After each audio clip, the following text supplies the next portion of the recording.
Isang magandang gabi sa iyo, Papa Dudut. Ako po si Michael, 40 anyos at nagtatrabaho bilang factory worker dito sa Pasig. Pero kasalukuyan ako nakatira sa Taytay Rizal at madalas kong napapakinggan ang programa ninyo dahil ito ang pinakikinggan ng karamihan sa mga kasamahan ko. Kaya heto, naisipan kong ibahagi ang aking sulat na alam kong kapupulutan ng aral. Papa Dudut, kaya ako sumulat dahil may problema ako sa aking asawang si Rona. Mahal ko siya. Pero dahil sa pagkalulong niya sa sugal, kaya nasisira ang relasyon namin. Napabayaan na kasi ni Rona ang obligasyon niya sa akin bilang asawa at bilang ina sa anak naming si Josette. Papa Dudut, hindi mamamatay ang anak namin kung hindi dahil sa bisyo at kapabayaan niya. Michael, anak, huwag ka nang umiyak. Kailangan mong tanggapin na patay na ang anak mo. Kagustuhan niyo ng Diyos. Wala tayong magagawa. Pangaalo sa akin ng aking ama. Kasalanan ko, tay. Kasalanan ko kung bakit namatay si Josette. Hindi siya mamamatay kung naagapan lang ang sakit niya. Hindi ako nakabili ng mga gamot niya kasi wala akong pera. Tay, hindi mamamatay si Josette kung nakapag-ipon lang ako ng pera. Wika ako na may halong paninisi noon sa aking sarili. Agad namang sumagot noon si Papa sa sinabi ko. Huwag mo nang sisihin pa ang sarili mo. Kung tutusin ay hindi ka naman nagpabaya sa tungkulin mo bilang ama. Yung asawa mong si Rona ang may kasalanan. Pabaya kasi siyang ina. Hindi niya iniipon yung mga ibinibigay mong pera sa kanya. Inuubos lang niya sa pagsusugal at pagpapaparlor. Michael, anak, mahal mo pa ba yang si Rona, ha? Usisa pa niya sa akin. Tumango lamang ako bilang sagot sa kanya. Napailing naman si Itay sa sinabi ko. Halata sa kanya noon ang labis na disappointment. Sa kabila ng lahat ay siya pa rin ang mahal mo? Sa kabila ng mga paghihirap mo? Sa kabila ng mga pagkukulang niya sa iyo, mahal mo pa rin siya? Tanong pa niya sa akin. Ewan ko po, tay. Anong magagawa ko kung hindi ko magawang hiwalayan si Rona sa kabila ng lahat? Yun na lamang ang sagot ko sa kanya. Samantala'y dumating noon ang ina ay galing sa kanyang mga kaibigan para humingi ng abuloy. Agad niyang ibinigay sa akin ang 200 pisong na kolekta niya sa mga ito. Oh, naririto na ba yung magaling na asa-asawahan ng anak mo, ha, Anton? Tanong ni Inay patungkol kay Rona. Ayun, hindi pa umuuwi si Rona hanggang ngayon. Sagot ni Itay sa kanya. Tulad ni Itay ay sobrang disappointed din si Inay kay Rona. Hay naku, yan talagang babaeng yan. Sigurado nasa sugalan na naman yan. Walang silbi. Hindi niya maitago ang pagkadisgusto sa aking asawa. Inay, wag na po nating ganyanin si Rona. Sinikap ko pa rin ipagtanggol noon ang aking asawa kahit na aminado akong tama sila. At ipinagtatanggol mo pa ang kabuktutan ng asawa mo. Yan kasi ang hirap sa iyo, Michael. Kinukonsinti mo yang si Rona. Kung gamitan mo na kaya ng lakas yang babaeng yan. Michael, ikaw ang lalaki. Hindi dapat ikaw ang naaapi. Naiinis na sabi sa akin ng aking ina. Alam mo, napapaisip talaga ako kung mahal ba talaga ni Rona itong si Michael. O hindi, kasi palagi na lang siyang walang panahon sa anak natin. Tingnan mo noong nasa ospital sa Josette, nakita ba natin ang anino ni Rona? Hindi, mas inuna pa niya ang sugalan. Ang sabi ni Itay sa aking ina. Samantala'y huminga naman ng malalim si Inay bago niya ako masinsinang kinausap. Michael, anak, sa totoo lang, nagtitimpi lang ako dyan sa asawa mo. Walang kwentang ina. Kung ako sa iyo ay hiwalayan mo na yang si Rona. Pag-uudyok niya sa akin. Sumigunda naman si Itay. Tama ang nanay mo. Hiwalayan mo na si Rona. Hindi siyang nararapat na babae para sa iyo. Huminga lamang ako ng malalim bilang sagot ko sa kanya. Teka, wag mo sabihin sa amin na may bala ka pang pakasalan niyang babaeng yan.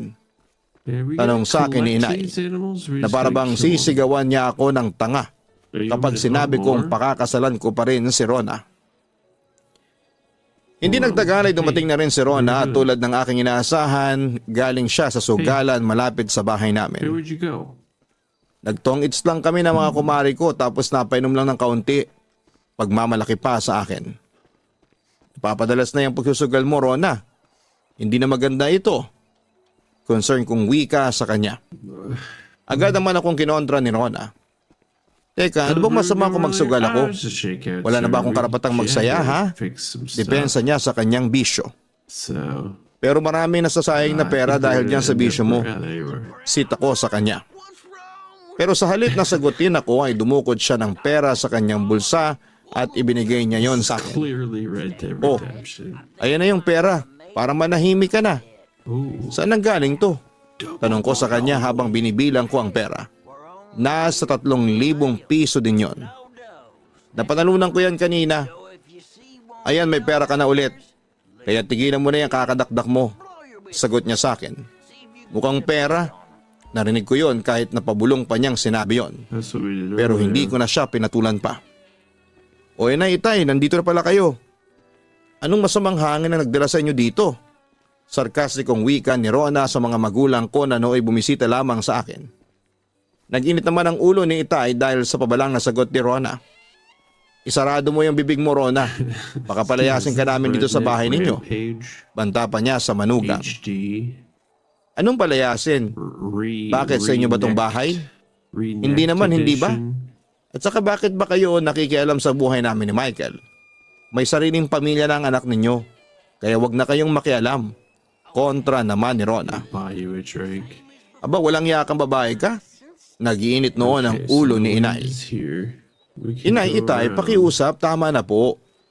Pigil ko noon sa aking mga magulang. Pagkatapos ay muli akong bumaling sa aking asawa. Rona, sige na. Pumunta ka na sa kwarto, magpahinga ka na. Utos ko. Papadudot, hindi naging gusto ng mga magulang ko ang pag-uugali ni Rona, pero sa kabila noon ay pinagtatanggol ko ang asawa ko sa kanila. Hindi ko pinakinggan ang mga magulang ko at patuloy kong minahal si Rona. Samantalay nagpatuloy si Rona sa kanyang bisyo at dahil doon ay madalas kaming mag-away na dalawa. Dahil sinusundo ko siya mismo sa sugalan. Alam mo, Michael, nakakainis ka na talaga. Reklamo ni Rona sa akin. Ako rin, Rona. Naiinis na rin ako sa iyo. Bakit ba hindi mo mapigilan yung pagsusugal mo, ha? Hindi ka ba makatiis nang hindi ka nakakalustay ng mga perang pinagpaguran ko? Galit na tanong ko sa kanya noon. Huwag mong ipagmalaki sa akin yung perang pinagpaguran mo. Kasi kakarampot lang yan. At saka kaya ako nagsusugal kasi para magkaroon ako ng extra income. Michael, sa totoo lang, hindi ako magsusugal kung malaki ang perang ibinibigay mo sa akin. Sumbat pa niya sa akin. Agad ko namang siyang sinagot. Yun lang ang nakaya ng corona. At saka pwede ba, huwag mong ikatwiran sa akin na kaya ka nagsusugal ay para magkaroon ka ng extra income? Kung extra income pala ang hanap mo, bakit hindi ka rin magtrabaho o magnegosyo? Alam mo, imbis na pinagsusugal mo lang yung perang binibigay ko sa'yo, bakit hindi mo na lang inegosyo, ha? Para naman magkaroon ng saysayang ibinibigay ko sa yung pera. Suhestyon ko pa sa kanya. Kung ganun pala, na sinusubutan mo ako sa mga perang ibinibigay mo, sige, magtatrabaho ako. Pero kapag kumita na ako ng pera, wag mo na akong pipigilan sa gusto kong gawin. Pagbabanta pa niya sa akin. Rona, magkatapatan nga tayo. Ano bang meron dyan sa pagsusugal mo? At hindi mo mahinto, ha? Alam mo, dahil dyan sa pagsusugal mo, napabayaan mo na ang obligasyon mo bilang asawa sa akin at ina sa mga anak mo. Tingnan mo yan nangyari kay Josette. Namatay siya dahil sa kapabayaan mo. Paninisi ko pa sa kanya. Huwag mo kang isisi sa akin yung pagkamatay ni Josette.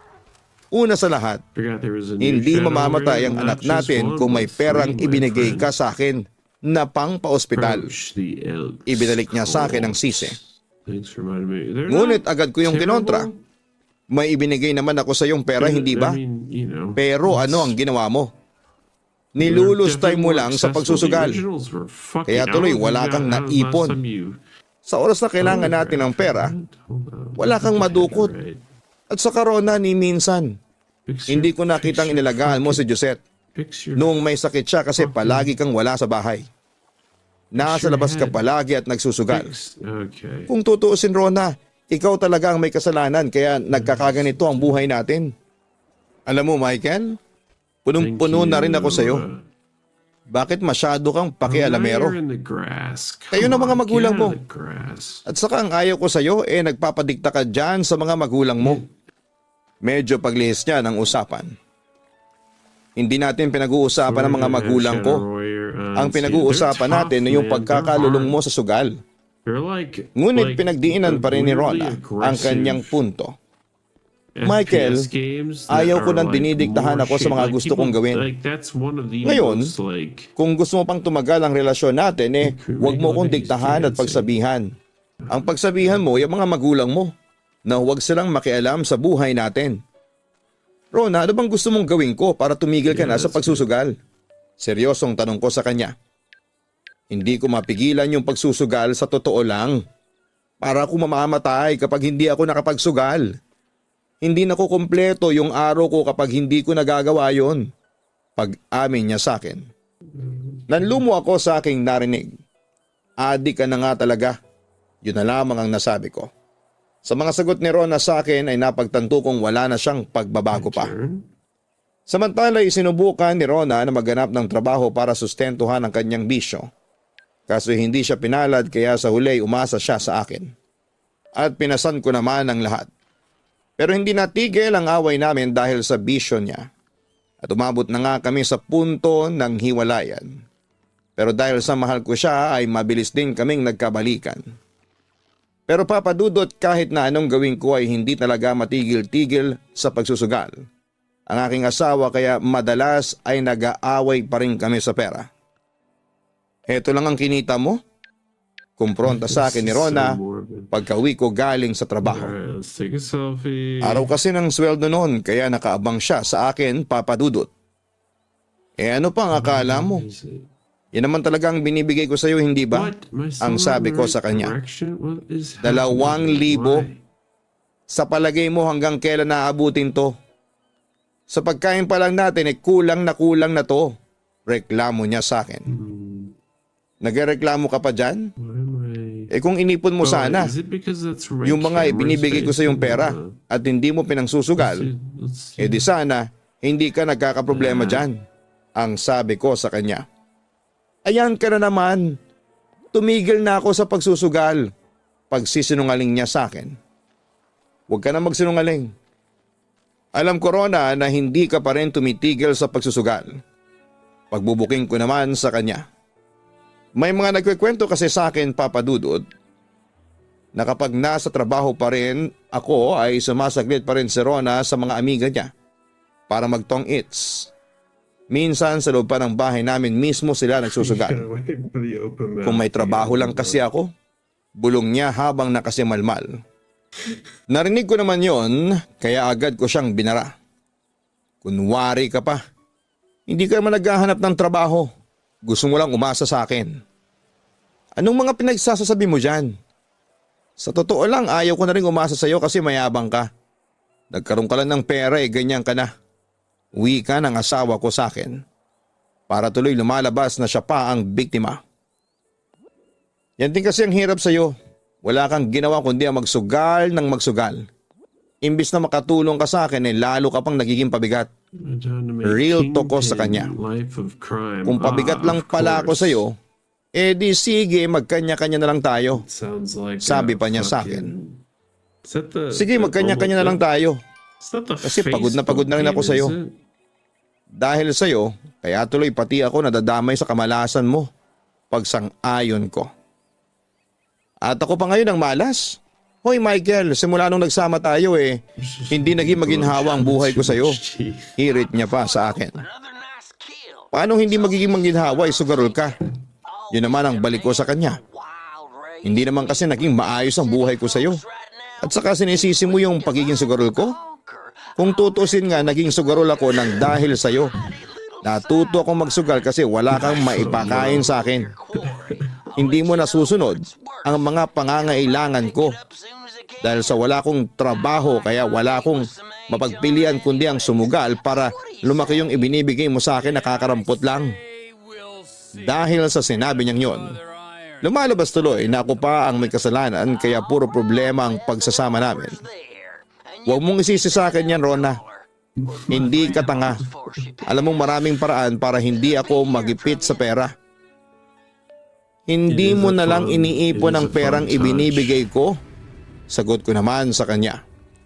Kung magsalita ka ng ipon, kita mo naman, malaki ang gastusin natin sa pagkain at sa pagbayad pa lang ng kuryente at tubig. Isa mo pa yung pambabayad ng upa. Sa palagay mo, may susobra doon sa ibinibigay mo? Wala.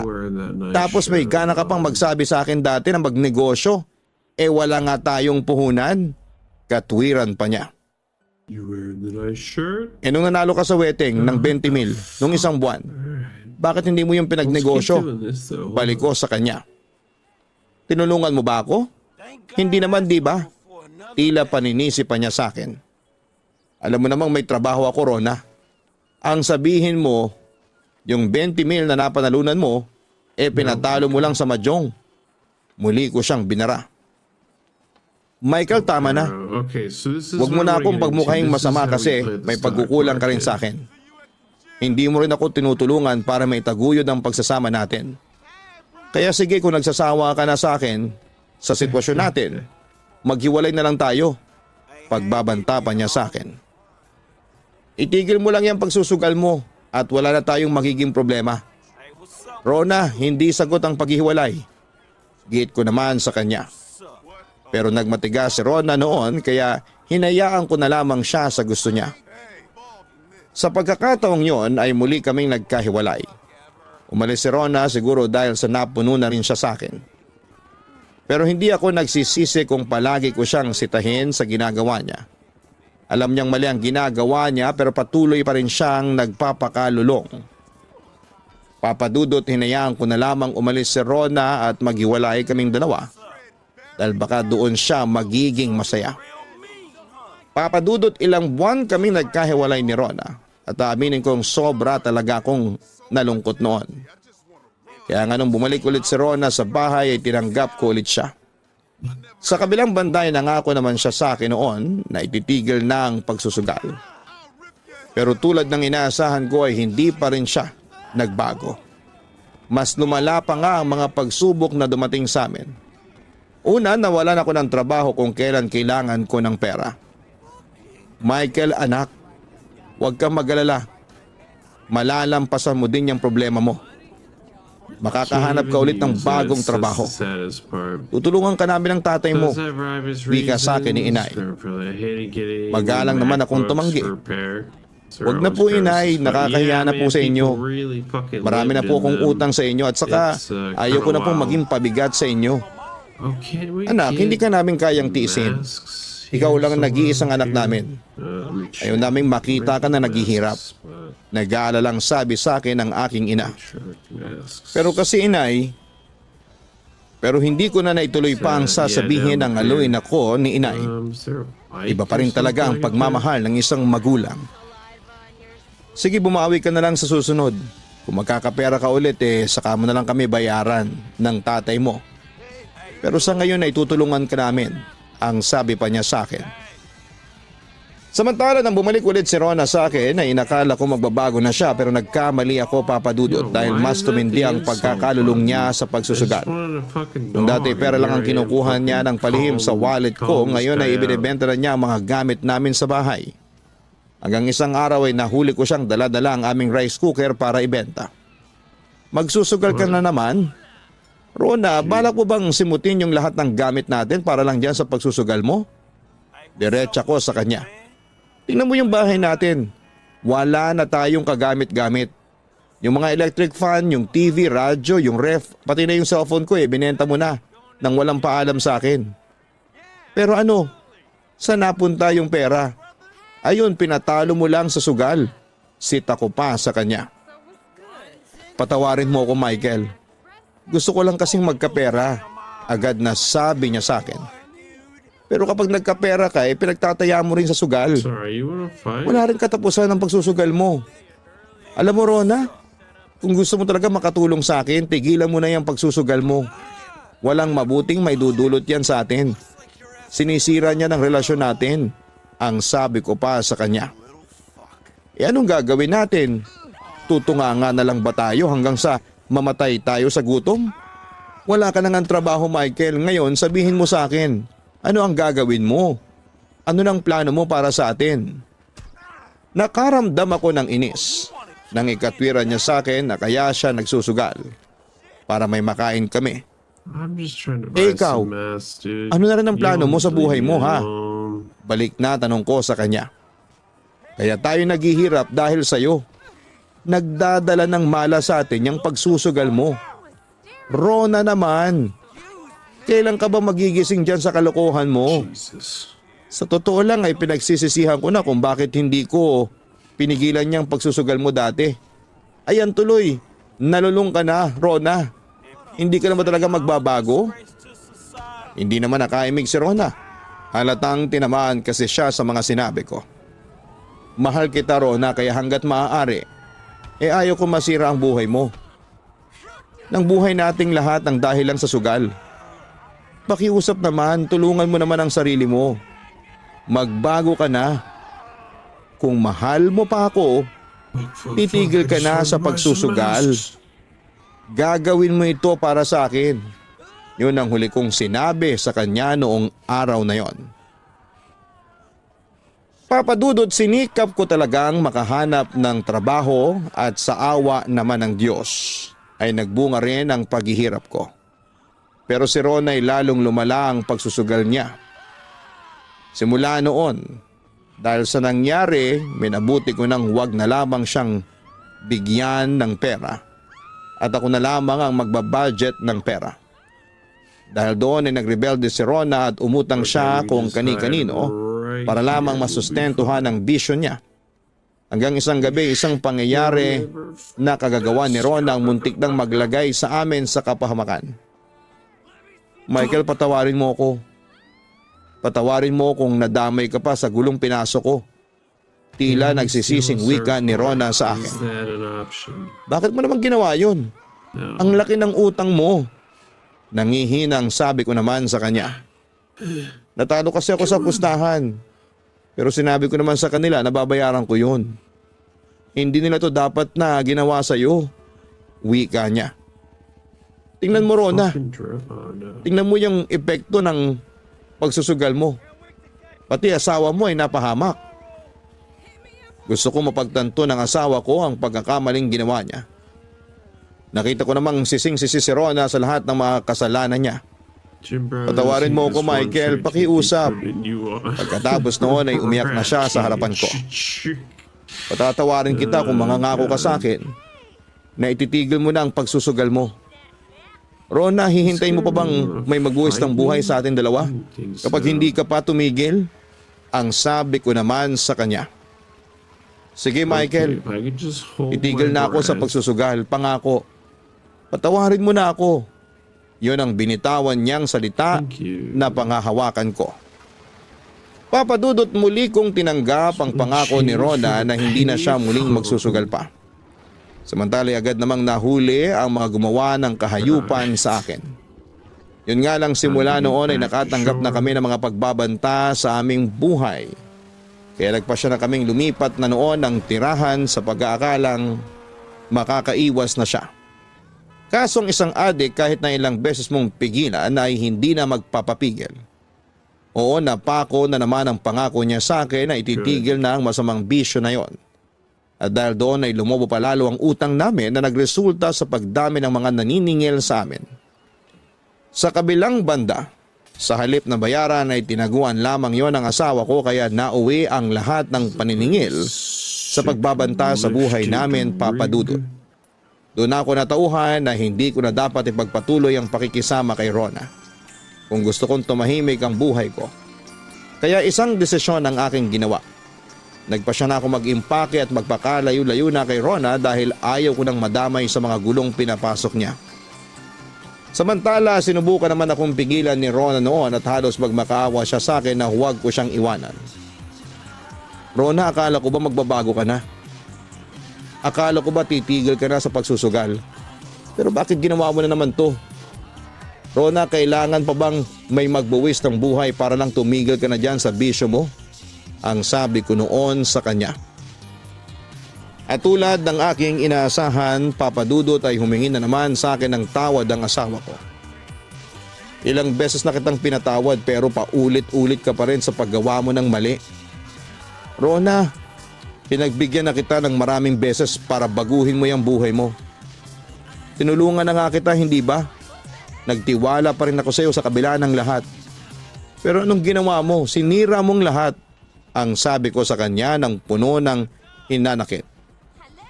Michael, sinubukan ko namang tumigil kaso hindi niya may tuloy noon ang kanyang sasabihin dahil na rin siguro sa sobrang kahihiyan.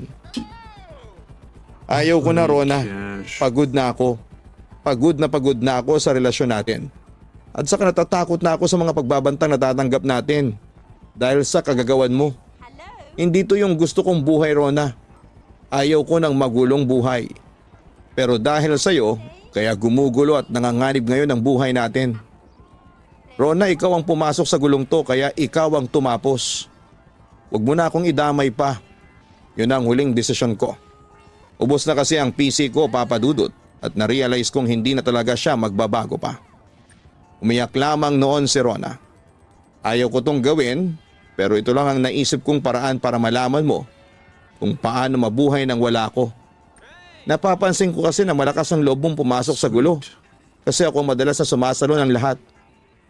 Pero sa pagkakataong ito ay ikaw na lang ang mag-isa para matuto ka na. Paliwanag ko sa kanya. Baka kasi sa paglayo ko doon mo mapagtanto yung mga pagkakamali mo. Pagkatapos noon ay tuluyan na kaming nagkahiwalay at wala na akong intensyon pang balikan siya. Pero Papa Dudut, aaminin kong mahal ko pa rin si Rona hanggang ngayon. Pero iniwan ko na siya sa gitna ng problema. Tama ba tong ginawa ko? Tama na iniwan ko siya sa ere. Ano po bang maipapayo ninyo sa akin? Babalikan ko pa ba ang asawa ko at paano ko mapapatigil si Rona sa kanyang bisyo? Papa Dudut, sana'y matulungan niyo po ako. Muli maraming salamat sa pagbabasa ng aking liham at sana'y may upload po ninyo ito at makakuha ng tugon mula sa inyo at sa inyong mga tagapakinig. Nakasubscribe na rin po ako sa Kaistorya Horror YouTube channel at ganoon din po sa Gian Gianna Vlogs. Nakakaliw po kasi kayong panoorin kasama ng inyong pamilya. Lubos na nagpapasalamat, Michael. Tama lang ang naging desisyon mong hiwalayan na si Rona dahil kahit na ilang beses mo na siyang binigyan ng chance na magbago ay hindi niya yon pinahalagahan. Kahit pa na mahal mo siya kung nakita mong wala siyang pagbabago at kung palaging nilalagay ka niya sa gulo, problema at sa alanganin, marapat lang na hiwalayan mo na siya. You deserve a better life. Deserve mong mabuhay ng payapa. Hindi ka mahal ni Rona dahil kung talagang mahal ka niya at mahalaga ka sa buhay niya ay iingatan ka niya at hindi ka niya ilalagay sa panganib o kapahamakan. Hindi pa naman huli ang lahat para sa iyo, Michael. Makakahanap ka pa ng ibang babaeng mas deserving sa pagmamahal mo at subukan mo nang mag-move on dahil deserve mo ang maging masaya. Magandang araw sa inyo, Papa Dudut, at sa mga aktibong tagapakinig ng inyong programa. Sumulat po ako sa inyo upang ibahagi ang aking naging karanasan sa buhay at masaya po ako na sa inyo ko po ipagkakatiwala ang aking kwento. Siya nga pala, itago nyo na lamang po ako sa pangalang Eldar. 36 years old na ako sa ngayon, Tubong Carmen, North Cotabato. Papa Dudut, 8 po kaming magkakapatid at pang-6 po ako sa amin. Masaya naman po ang aming pamilya, lalo na noong kumpleto pa kami. Pero noong February 14, 1999, ay bumulantang sa amin ang hindi inaasahang balita. Napatay daw po ang ama namin at narin po siya ng mga di kilalang tao. Ngunit sa pagkakaalam namin ay matalik niyang mga kaibigan. Nung araw na yon ay gumuho ang mundo namin, Papa Dudut. Magkahalong galit at lungkot ang aking naramdaman ng mga panahong yon. Sa mura kong edad ay naitanim sa isipan ko ang puot at paghihigante. Napakasakit na nawala lang ng isang iglap ang ama namin. Nang ganon kaaga at nagkataon pang Valentine's Day pa, siya kinuha sa amin. Papadudot lumipas sa mga taon ay maayos at matagumpay naman kaming naitaguyod ng aming dakilang ina ng mag-isa. At kahit hikahos at kapos kami sa buhay, ay napalaki niya kami ng maayos at may takot sa Diyos. Napagtapos niya ang ilan sa mga kapatid ko ng pag-aaral mula elementarya at hanggang high school. Pagka-graduate ko po ng high school ay nagpasya po akong mag-apply bilang working student. Ngunit sa kasawiang palad ay hindi po ako pumasa. Kaya naman nahinto ako sa pag-aaral ng isang taon. At sa halip na tumambay ay tinulungan ko na lamang po ang aking mga kapatid sa mga gawain sa bukid. Pero makalipas ang isang taon ay nakapagpatuloy din ako ng pag-aaral at pansamantalang nakitira sa tita ko. Kaso isang araw, nagulat na lamang ako nang bisitahin ako ni Mama. Ma, anong ginagawa niyo dito? Gulat na tanong ko sa kanya. Ang tagal mo na kasing hindi nagpaparamdam sa akin kaya dinalaw na kita. Baka kasi may nangyayari ng masama sa'yo. Nga pala pumunta ako kanina sa tita huling mo. Nagulat ako nang wala ka na ron. Sabi niya naglayas ka daw sa kanila at nakitira kina Death. Teka, Eldar. Bakit ka ba naglayas sa tita huling mo? Usisa pa niya sa akin. Samantala'y napabuntong hininga muna ako bago sumagot. Naglayas po ako sa kanila kasi hindi na po magandang pagtrato nila sa akin. Anong hindi magandang pagtrato? Bakit? May ginawa ka bang hindi maganda sa kanila? Usisa pa noon ni Mama sa akin. Agad ko namang dinepensahan ang aking sarili. Wala po akong kasalanan sa kanila, Ma. Basta bigla na lang po silang naging ganon sa akin. Ewan ko po sa kanila. Napahinga na lamang ng malalim noon si Mama pagkarinig sa aking sinabi. Buti na lang at naisipan mo ang kina-Death na lang tumuloy. Kahit paano'y hindi ako nangangamba sa kaligtasan mo. Nga pala, kumusta naman ang pag-aaral mo? Mabuti naman po, Ma. Yun nga lang po mahirap. Kahit na scholar po ako hirap na hirap pa rin po ako sa pagdadilhensya ng panggastos ko sa pang-araw-araw. Tugon ko sa kanya. Ganon ba? Sayang naman. Kaya kasi ako sumaglit dito. Hihingi sana ako ng tulong sa iyo kung may maitutulong ka. Malungkot na wika ni Mama sa akin habang sinasabi niya sa akin ang tunay niyang pakay sa pagbisita sa akin. Pasensya na po, Ma. Kung may pera lang sana po ako bibigyan ko po kayo. Kaso wala po. Naghahanap pa lang po kasi ako ng trabaho ngayon. Ang sama po hindi pa ako nilalapitan ng swerte. Palagi po akong bumabagsak sa mga job interviews ko. Kwento ko sa kanya. Ma, bakit hindi po kayo humingi ng tulong sa mga kapatid ko? Suhestyon ko naman. Wala pa rin trabaho mga kapatid mo. Pero katulad mo naghahanap din sila ng trabaho. Si Kiko katulong ko naman sa bukid.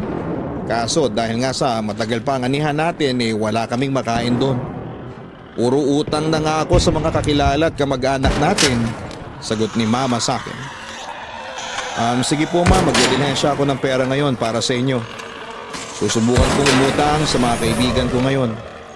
Ayaw ko naman na umuwi kayo ng probinsya na wala kayong dalang pera. Yun naman ang pangako ko noon sa aking ina. Salamat, Eldar. Pasensya ka na kung nagiging pabigat pa kami sa'yo. Nahihiyang sabi ni Mama sa akin. Agad ko naman siyang inalo, Papa Dudut. Ma, hindi po kayo nagiging pabigat sa akin. At saka may obligasyon ako sa inyo. Huwag po kayong mag-alala. Ma, kapag nakatapos na po ako ng kolehiyo, hindi na tayo maghihirap. Ang sabi ko pa sa kanya. Nakaramdam naman ng pag-asa si Mama sa sinabi ko. Sana anak makatapos ka na sa pag-aaral mo para makaluwag-luwag na tayo. Kung sana buhay pa ang papa mo hindi tayo mahihirapan sa buhay. Papadudot, What the naging fuck mahirap was that ang buhay for, sa akin bro? habang nag-aaral ako. Sinikap ko rin na magkaroon ng trabaho para makatulong ako sa mga magulang ko. At hindi naman ako nabigo. Naging working student ako pero sadyang mahirap pagsabayin ang trabaho sa pag-aaral. Akala ko noon ay hindi ko kakayanin ang lahat ng yon. Na akala ko ay hanggang pangarap na lang ako. Pero hindi pala Dude, dahil nakapagtapos stop! din ako sa kolehiyo. Alos wala akong paglagyan ng kasiyahan. Fuck is wrong with At you, gayon din man? ang aking pamilya sa nakamit kong tagumpay. Samantala, papadudot makalipas ang 2 buwan ay nakahanap din ako ng trabaho pero hindi ako nakatatagal dahil sa hirap at kakarampot na sinasahod ko buwan-buwan. Nakapasok naman ako bilang attendant sa isang computer shop malapit sa amin. Nasa 200 pesos noon ang arawang sahod ko. Pero katulad ng aking inaasahan, naging mahirap ang buhay para sa akin. Kaya nga naisip ko noon na panahon na siguro para makipagsapalaran ako sa Maynila dahil gusto kong masecure ang buhay ng pamilya ko. Nga pala, kumusta naman yung trabaho mo dun sa computer shop? Tanong sa akin ni Death.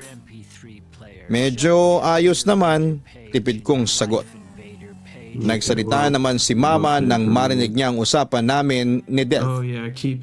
Pero Eldar, maliit lang yung sinasahod mo doon buwan-buwan. Nag-aalalang sabi niya sa akin. Marami na po akong napasukang trabaho dito sa lugar natin at pare-pareho lang po yung pasweldo nila. Kakarampot lang. Hindi sapat sa gastusin ko pa lang sa araw-araw. Kaya kahit na okay yung trato sa akin, doon sa computer shop bala ko na rin pong umalis doon. Paglalahad ko. Saan mo ngayon balak mag-apply? Tanong sa akin ni Mama. Balak ko sanang magbaka sakali sa Maynila. Yun ang naging sagot ko sa kanila. Nabakas ko naman ang pag-aalala sa mukha ni Mama. Ha? Bakit doon pa? Balita ko po kasi mas malaki daw po ang pasahod sa Maynila kumpara dito sa atin. Sagot ko. Ang kaso, malayo yun, Eldar. Malalayo ka pa sa amin. Yun ang worry ni Mama noong panahong yon. At saka, Eldar, marami kang makakaribal doon sa Maynila. Baka hindi ka rin makahanap kaagad ng trabaho. At saka ibang pamumuhay doon. Malayong-malayo sa buhay natin dito sa probinsya. Dagdag pa ni Death sa akin. Pero wala na akong mapagpipilian. Kailangan kong kumita ng malaki na sasapat sa akin at saka para madagdagan ko yung pagtulong ko sa inyo, Ma. At sa mga kapatid ko. Paliwanag ko naman sa kanila. Kaso Eldar, hindi mo maiwasan sa akin ang kabahan sa gagawin mo. Nag-aalala pa rin wika ni Mama sa akin. Siguro'y dahil sa unang beses akong makakarating ng Maynila at hindi ko alam kung anong buhay ang naghihintay sa akin doon. Maligtas naman po ang Maynila. At saka kaya ko naman po ang sarili ko. Hindi po ako mapapahamak doon. Paniniguro ko naman sa kanila. Kaso Eldar, ang tanong, pagdating mo sa Maynila, paano mo bubuhayin ang sarili mo doon? Di naman sapat yung perang dadalhin mo doon kapag nagkataon. At saka saan ka titira? Usisa naman sa akin ni Death. Hindi ba, Death? May mga kamag-anak naman tayo sa Maynila. Paalala ko naman sa kanya. Kanino ka titira? Kina Tita Maria? Naku, sigurado magkakaproblema ka kay Buboy kapag nagkataon. Lalong nag-alala si Death para sa akin. Ibang ugali ni Buboy, Eldar. Walang iyang lalaking yun. Hay naku, hindi mo pa kasi nakikita yung pinsan natin yan. Pero halos lahat ng pinsan natin, kinakamuhian siya. Siya lang ang anak ng Tita Maria na walang kwenta. Dagdag pa niya. Ganon ba? Baka meron pa tayong mga kamag-anak na nasa Maynila. Tanong ko sa kanila. Wala na ako ibang alam Sina Maria lang ang kilala kong kamag-anak natin doon. Sagot naman ni Mama. Di sa kanila na lang po ako pansamantalang titira. Yun ang naging final kong desisyon. Papadudot, kahit na tumutol pa noon ang pamilya at kamag-anak ko sa pagluwas ko papunta sa Maynila, ay hindi ko pa rin iniintindi yon. Buo na kasi ang desisyon ko noon. Buti na lang kamo ay may nag-offer sa akin na magtrabaho bilang kitchen assistant sa isang restaurant sa Parañaque City. Kung kaya tinuloy ko pa rin ang lumuwas kahit ayaw nila. Dahil para sa akin ay pagkakataon ko na rin yon. At sayang din naman kung palalampasin ko. Tumagal din po ako ng 5 buwan doon sa restaurant na pinagtrabahuhan ko. Hindi naman ganun kahirap ang naging trabaho ko, ngunit habang tumatagal ay napag-isip-isip ko na maghanap ulit ng ibang trabahong mapapasukan. Sapagkat kakarampot lang din ang sinasahod ko. Kahit nga pambili ng gamit sa sarili ko ay hindi ko mabilhan. Kasi priority ko po ang pamilya ko, lalo na sa ina kong masasakitin. Hindi nagtagal, pagkatapos kong mag-resign ay nakahanap din ako ng bagong trabaho. Samantala, papadudot, dumating din sa puntong hindi kami nagkakasundo ng isa kong pinsang lalaki na si Kuya Buboy. Pinsang buo ko siya. Ngunit dito lang kami sa Maynila first time na nagkakilala. Kaya hindi naman namin kilala at kabisado ang ugali ng isa't isa. Isang araw, umuwi ng lasing si Kuya Buboy at tulad ng nakagawian, ako na naman ang kanyang pinagbalingan ng galit niya. Nagkaroon kami ng mainitang argumento. Bakit kasi hindi ka pa umalis dito sa pamamahay namin? Alam mo, simula nang dumating ka dito, nagkanda, loko-loko ng buhay namin dito. Wala kang dinulot na maganda sa amin. Marami na nga kaming problema pero nakidagdag ka pa.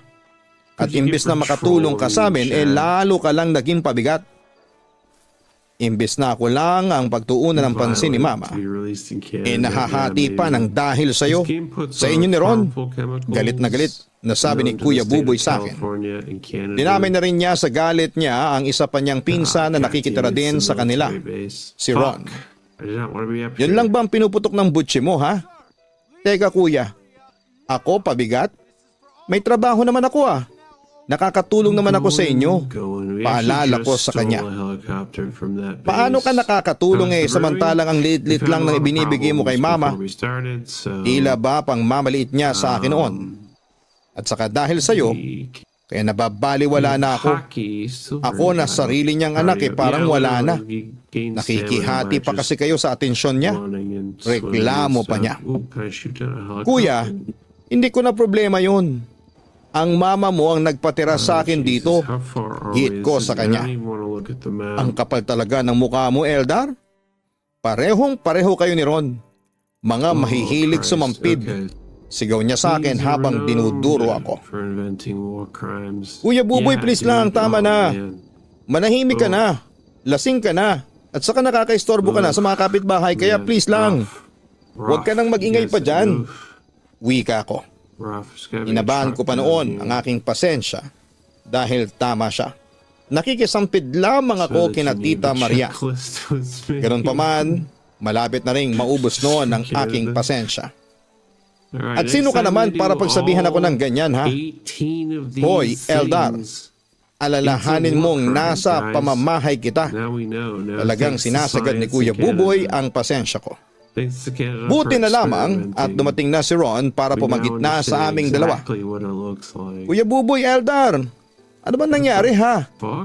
Bakit ba kayo nag-aaway? Nakakastorbo kayo sa mga kapitbahay at saka baka magising sa inyo si Tita Maria. Nag-aalalang wika ni Ron sa amin. Ngunit lalo lang nilakas ni Kuya Buboy ang kanyang boses. Alam nyo kayong dalawa? Mga salot kayo. Ang kakapal na mukha ninyong sumampid sa amin. Kayong dalawa, dapat sa inyo lumayas na dito. Magsibalik na nga kayo sa mga probinsya ninyo. At huwag nyo na kaming guluhin pa. Kung makapagsalita siya sa amin ay parang siya ang nagpapalamon sa amin, papadudot. Hindi kami lalayas dito hanggat hindi sinasabi ni Tita Maria. At saka sino ka ba para magsalita ng ganyan, ha? Hindi naman ikaw ang nagpapatira sa amin dito. At saka kanino bang pamamahay ito? Hindi ba't sa nanay mo to? Palaban kong sagot sa kanya. Oo, sa nanay ko nga to. Eh ako naman ang anak niya. Kaya may karapatan akong palayasin kayo dito. Sagot sa akin ni Kuya Buboy. Nagad ko namang kinontra. Oo anak ka nga. Pero buhay pa si Tita Maria. Kaya siya pa rin ang may-ari ng bahay na ito. Siya lang ang may karapatan na magpalaya sa amin. Ang sabi ko pa sa kanya. Na siyang ikinapikon ng matapobre kong pinsan. Mga hayop kayo na ibulalas pa niya sa amin. Tama na Eldar. Kuya Buboy, huwag na kayong mag-away pa. Eldar, lasing lang si Kuya Buboy kaya niya nasasabi yan. Ang sabi sa akin ni Ron. Wala akong pakialam kahit na lasing pa ang siraulong yan. Matagal na ako nagtitimpi dyan, sabi ko naman. Pero mas pinili na namin ang umiwas dahil gabi na at baka magising pa si Tita Maria. Papa Dudut, hindi natapos ang hidwaan sa pagitan namin ni Kuya Buboy. Nandyan palagi yung pagpaparinig niya kahit na hindi siya lasing. Hanggang sa isang araw ay tuluyan na kaming napalayas ni Ron sa bahay nang dahil sa pag-uudyok ni Kuya Buboy. Dahil doon ay hindi namin alam ni Ron kung ano ang gagawin.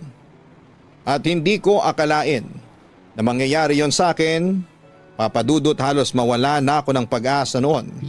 At panayang dasal ko sa Diyos na sana'y tulungan niya akong makapag-isip kung ano ang dapat gawin para makaalis kaagad ako sa sitwasyong yon. Papa Dudut, hindi ko alam kung saan kami matutulog kasama ng isa ko pang pinsan na si Ron nang palayasin kami sa dati naming tinutuluyan. Buti na lang ay nakita kami ng kaibigan ni Ron na si Kuya Jess. At doon ay nakiusap ang pinsan kong doon muna kami matutulog sa kaibigan niya pansamantala. Nung una ay nahihiya ako dahil hindi ko pa lubos na nakilala ang taong yon. Pero nang makilala ko si Kuya Jess, ay mabilis ko naman siyang nakabagayan ng loob. Kaya hindi rin ako natakot, Papa Dudut. Simula noon ay kay Kuya Jess na ako nakikitira pansamantala. Habang hindi pa kami nagkakaayos ng pinsang kong si Kuya Buboy. Kaso isang gabi, isang pangyayari ang hindi ko inaasahang naganap, Papa Dudut. Tulog na noon si Ron habang kami ni Kuya Jess ay nagiinuman lamang. Wala naman akong napapansing kakaiba sa mga kilos ng kaibigan namin. Palakwento lamang siya habang umiinom kami.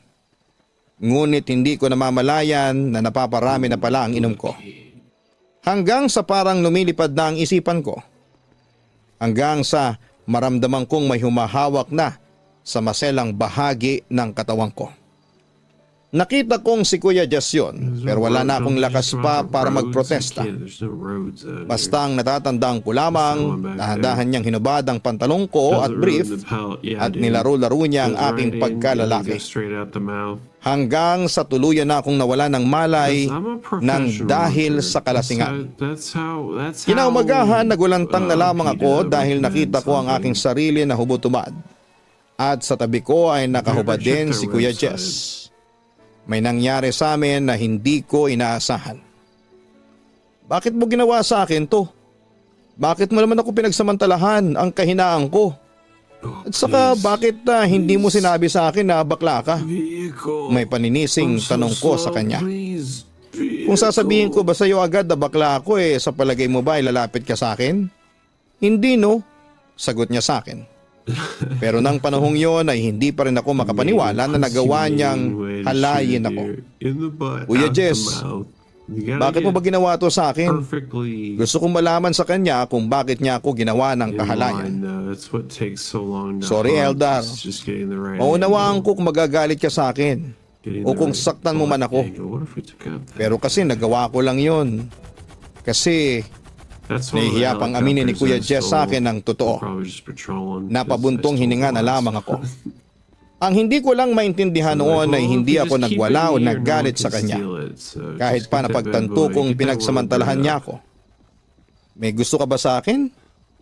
Kung sa bagay, hindi mo gagawin yon sa akin kung hindi mo ako gusto. Sabi ko sa kanya. Oo, tama ka. At matagal ko nang tinatago yon. Ngayon ko lang nailabas pag-amin niya sa akin. Sa puntong yon ay kinumpronta ko na siya. Kung mo ba malaki ang utang na loob ko sa iyo may karapatan ka nang magpakasasa sa katawan ko. Kuya Jess, nagtiwala ako sa iyo. Itinuring kitang kaibigan tapos gagawin mo sa akin to. Sorry na Eldar, sorry talaga. Ngayon kung magagalit ka sa akin at kung hindi mo ako mapatawad, paunawaan ko. Malungkot na wika ni Kuya Jess sa akin. Samantala'y napabuntong hininga na lamang ako at kalmadong nagsalita pagkatapos. Huwag kang mag-alala. Hindi ako galit sa ginawa mo. Papadudot pagkatapos noon ay pumayag akong makipagrelasyon sa kanya. Nung una ay nagdadalawang isip ako. Pero dahil nga sa wala akong ibang mapupuntahan ay pumayag na lamang ako sa gusto niyang mag-live-in kami. Kapit sa patalim na lang ako ng mga panahong yon. Dahil wala na rin akong ibang masasandalan pa. Nang matapos ang kontrata ko sa trabaho ay si Kuya Jess ang tumulong at nag-alaga sa akin ng mga panahong wala akong work. Sa totoo lang ay kay Kuya Jess ko lang naramdaman ang pagmamahal at pagpapahalaga na hindi ko naranasan sa mga pinsan o kamag-anak ko na tinuluyan ko dito sa Maynila. Papadudot, akala ko ay magiging maayos na ang lahat. Pero hindi pa pala dahil isang araw ay bigla na lamang nagbago si Kuya Jess. At nalaman kong unti-unti na siyang nawawala ng amor sa akin dahil noong mga panahong yon ay wala pa rin akong trabaho at umaasa lamang ako sa kanya. Puro sakit na lang ng ulo ang ibinibigay mo sa akin. At imbis na makatulong ka sa akin, heto, umapasang ka pa rin sa akin hanggang ngayon. Natatandaan kong reklamo ni Kuya Jess sa akin. Yun lang bang kinakagalit mo sa akin? Huwag kang mag-alala Kuya Jess. Makakahanap din ako ng trabaho. Kasi ayaw kong maging pabigat sa'yo. Sarkastikong sabi sa kanya. Yun naman pala. Ayaw mong maging pabigat sa akin pero bakit hanggang ngayon wala ka pa ring trabaho? Tingnan mo ilang buwan na ang lumilipas simula nang maendo ka. Sa uli mong trabaho at hanggang ngayon umaasa ka pa rin sa akin. Balik niya sa akin papadudot. Nagulat naman ako sa naging response niya sa akin.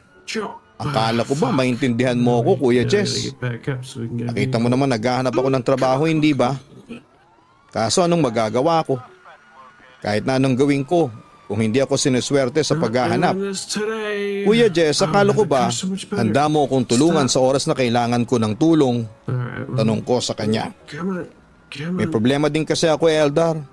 Sa totoo lang ay hindi ko na alam kung saan ako kukuha ng perang panggastos natin sa pang-araw-araw.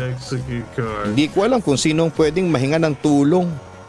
Ikaw Eldar, kaya ako nagagalit sa iyo kasi hindi kita nakita na tinutulungan mo ko. Katwiran niya sa akin. Kuya Jess, huwag mong isipin na hindi kita tinutulungan. Ayaw ko maging patabaing baboy. Nangyayari lang to sa akin kasi hindi pa ako nilalapitan ng swerte sa paghahanap ng trabaho. Pero hindi naman ako tumitigil sa paghahanap, hindi ba? Siguro nagkataon na magpapasko ngayon kaya mahirap makahanap ng trabaho. Pero Kuya Jess, ginagawa ko naman ang lahat. Sino ba naman ang may gusto ng ganitong sitwasyon? Wala naman, di ba? Kapag nakahanap na ako ng trabaho, matatapos din ang problema natin. Mahabang paliwanag ko sa kanya. Pero hindi yun naging sapat para kumalma si Kuya Jess. Kaso, ang tanong hanggang kailan tayo ganito? Hanggang kailan ka maghihintay ng swerte sa paghahanap mo ng trabaho? Tila nagdidemand na siya sa akin ng panahong yon. Kuya Jess, pakiusap. Unawain mo naman sana ako. Pakiusap ko na lamang sa kanya.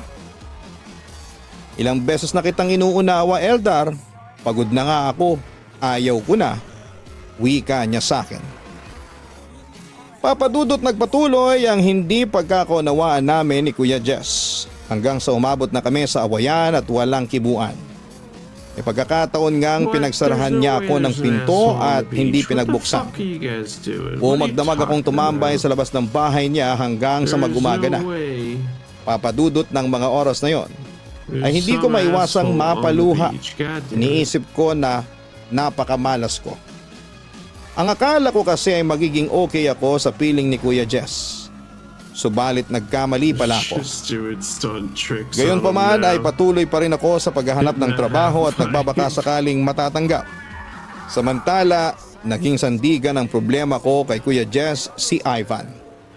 Isa sa mga naging kaibigan ko noong college. We're good. Siya ang madalas kong pagsabihan ng mga problema sa relasyon namin ni Kuya Jess. At si Ivan ang madalas magbigay ng payo sa akin. Dahil doon, kahit papaano ay naiibsan ang sakit na ibinibigay sa akin ni Kuya Jess. Hanggang sa isang araw, isang pagtatapat ang aking narinig at nasaksihan mula kay Kuya Jess na siyang nagpabago ng aking buhay. Mahal mo pa ba ako? Natatandaan kong tanong ko sa kanya noong araw na yon. Lumilipas din kasi ang lahat, Eldar. May mga desisyon kasi tayong akala natin tama na, pero sa paglipas ng panahon marirealize natin na mali pala. Yung pagsasama natin, isa palang malaking pagkakamali yun. Makahulugang sagot niya sa akin. Agad ko namang naintindihan ang sinabing yon ni Kuya Jess. Pagkakamali? Pagkakamali ba na minahal mo ko? Kuya Jess, ang sakit naman niyang sinasabi mo. Hindi ko maiwasang maiyak noon dahil sa sobrang sakit. Yun ang totoo, Eldar. Minahal naman kita, kaso ang problema, kahit na anong gawin natin hindi mag-work ang relasyon natin. Pahayag pa niya sa akin. Siguro ngayon nagbigay ako ng hirap at sama ng loob sa iyo, pero Kuya Jess, hindi sapat yun na dahilan para sabihin mong isang malaking pagkakamali ang pagdating ko sa buhay mo. Kuya Jess, sinisikap ko naman na maging mabuti sa iyo. Ginawa ko naman ang lahat para makatulong sa inyo. At saka hindi kita minahal ng dahil lang sa kailangan ko ng masasandalan. Minahal kita dahil yun talaga ang nararamdaman ng puso ko. Yon ang mga salitang binitawan ko sa kanya na tagos sa aking puso. Alam ko naman yun, Eldar. At nagpapasalamat ako doon. Kaso ako na mismo ang may problema. Iba nang nararamdaman ko sa ngayon. Lumipas na ang lahat ng nararamdaman ko sa iyo. Pagtatapat niya sa akin. Kung ganun dito pala matatapos ang lahat ng pinagsamahan natin. Nalulungkot kong sabi kay Kuya Jess. Pero wala na akong magagawa kung final na ang kanyang desisyon. Papadudot, nagdesisyon na lamang akong umalis na lamang sa piling ni Kuya Jess. Na-realize ko na kailangan ko na rin sigurong lumayo muna at matutong tumayo sa sarili kong mga paa. Pansamantala ako nakitira sa kaibigan kong si Ivan hanggat naghahanap ako ng trabaho. Pero sadyang hindi yata ako swerte. Dahil dito ay sinisikap ko na lamang na humanap ng paraan para makatulong kay Ivan para hindi naman ako maging pabigat sa kanya, Papadudot. Sa ngayon ay patuloy pa rin po ako sa pag-a-apply ng trabahong mapapasukan. Nagabati na rin kami ni Kuya Buboy pero wala na akong komunikasyon kay Kuya Jess. Ganon talaga ang buhay, kailangan ko nang tanggapin ang lahat at mag-move on. Sana po sa mga nakikinig ngayon ay huwag niyo po sana akong agad na husgahan. Alam ko po na may mga mapupulot kayong aral sa naging kwento ko. At sana ay payo ko sa kabataang nakikinig ngayon na huwag nila akong gagayahin, na sa kagustuhan kong makatulong sa pamilya ay ako pa ngayon ang nagbibigay sa kanila ng problema. Ganon pa man ay nagpapasalamat pa rin ako na sa kabila ng lahat ay nandito pa rin ako at nananatiling matatag at may pananalig sa Diyos. Papadudot, hanggang dito na lamang siguro at tatapusin ko na ang sulat ko at sana ay mapili niyo po akong may feature at may upload sa Papadudot Stories ang kwento ko.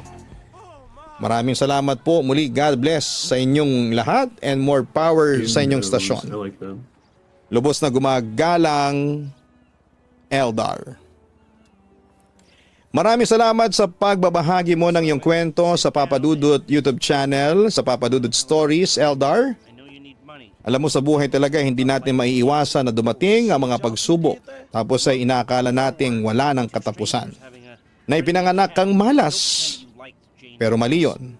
Wala pong pinanganak na malas dahil lahat ng problema ay may solusyon. Lahat ng mga pagsubok ay may katapusan. At tulad ng sinasabi sa atin palagi ay hindi ibibigay ng Diyos sa atin ang mga pagsubok na yan sa buhay kung hindi natin kayang lampasan. Walang malas o swerte. Nasa pagsisikap yan ng tao. Kaya tayo binigyan ng utak ng Diyos ay para mag-isip at makapagdesisyon ng tama sa ating buhay. May utak tayo para makapag-come up tayo ng mga ideas kung paano natin paunlarin ang ating mga buhay. Kaya huwag tayong mawawala ng pag-asa.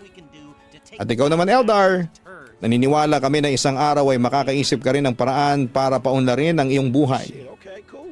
Maraming struggle sa ngayon, pero darating din ang panahon na mahanap mo rin ang tama at swak na trabaho para sa iyo. Basta magtiwala ka lamang sa iyong sarili at sa Panginoon. Sa lahat ng mga online listeners natin, suportahan niyo din po ang Kaistorya Horror YouTube channel. Ang link po ng channel na yan ay makikita sa homepage ng channel na ito.